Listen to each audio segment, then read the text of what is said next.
I am so excited to make this cake with you guys. Ever since I baked it again for the first time a couple of weeks ago, I've been craving it non-stop. I literally had to stop myself a couple of times from baking it every few days just because it's so good. Summer is finally here, and as of right now, also the June gloom here in LA has kind of drifted away, finally, knock on wood.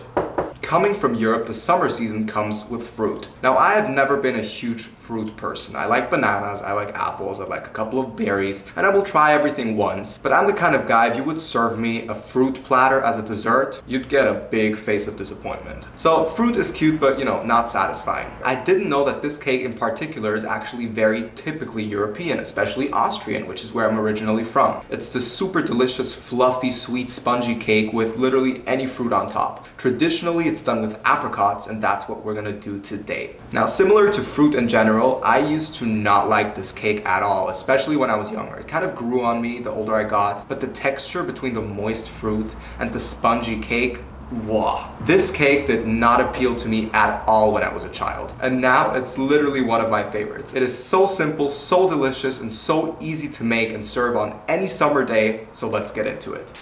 Now, if you're familiar with any of my other baking videos, you know that I love a fluffy batter. I like to beat the egg whites no matter if the recipe asks me to or not. This recipe, huge green flag, starts off with separating the egg whites from the egg yolks and beating the egg whites.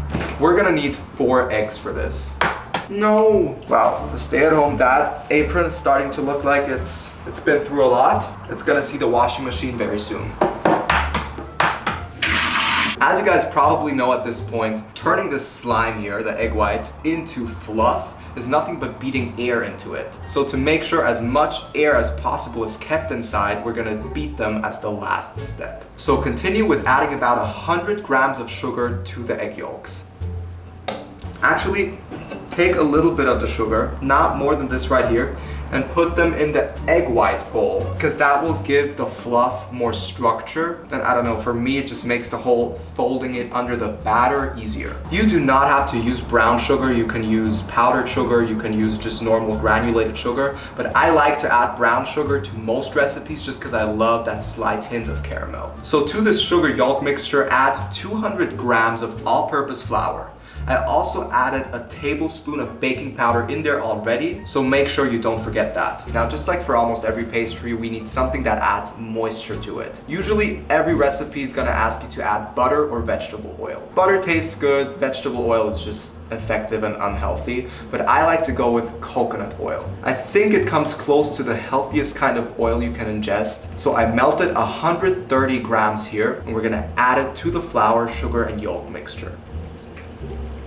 I generally love coconut, and usually you can't taste when you use coconut oil. You can smell it, but from my past experiences, in this batter you can actually slightly taste the coconut, which adds even more sophistication to the pastry. It's absolutely delicious. And now, we're already moving on to the final touches. Add a tiny bit of cinnamon, this is optional.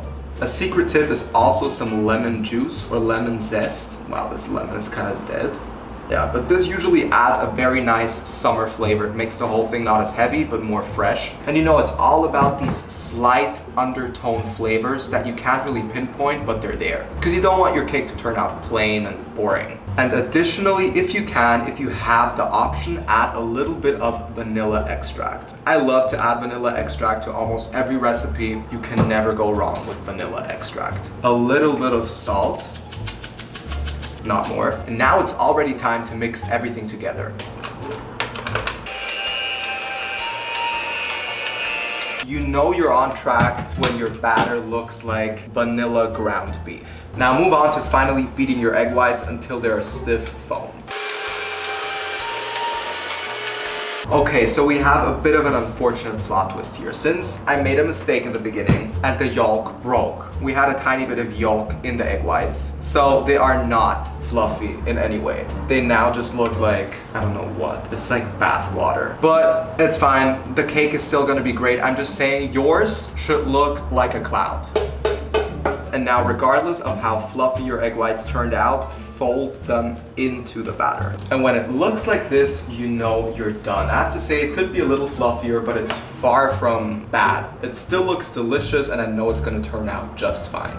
Now you don't necessarily need a baking pan for this kind of cake. The way my grandmother and my mother used to make it is they just threw the dough onto a baking tray, threw the fruit on there and popped it into the oven. We're gonna use this extra large baking tray, pan, whatever you want to call it, just so nothing runs out on the sides. Once your dough is in the pan or on the tray, spread it out as much as you can. Since there's baking powder in this, it's gonna rise regardless and it's gonna turn into a cake. It's not gonna be a hard, small, thin pancake, don't worry. Spread it out because you want the area to be as large as possible so you can place lots of yummy fruit on there. Really play with it, paint a picture, do your thing, express yourself with the dough. You can also do a heart for Valentine's Day or...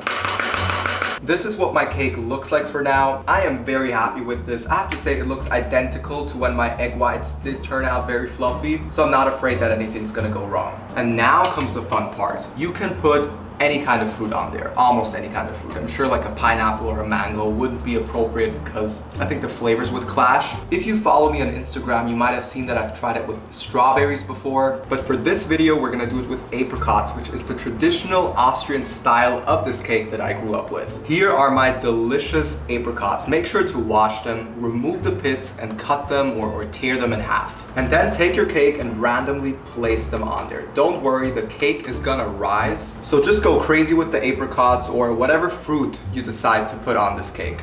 Alright guys, the cake is ready to go into the oven. With the fruit, for me, it's just the more the merrier. It looks so summery and fresh and delicious and homemade. It's perfect. We're gonna now pop this cake into the oven at 360 degrees Fahrenheit for 40 to 45 minutes.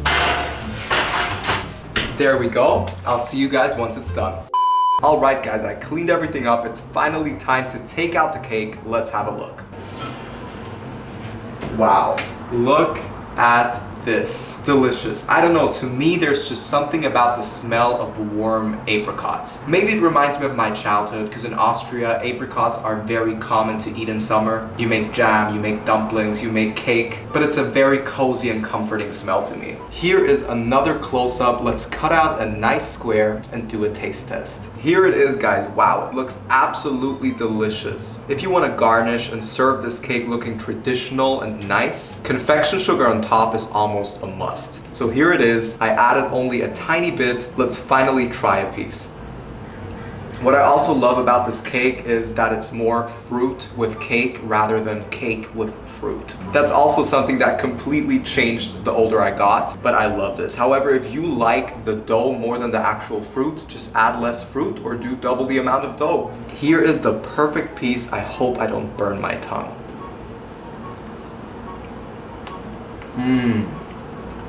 As you guys saw, extremely easy to make, yet something different and not an average chocolate cake.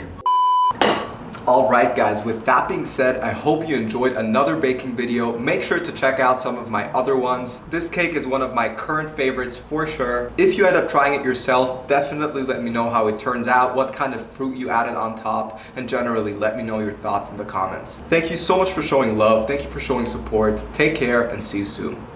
Bye.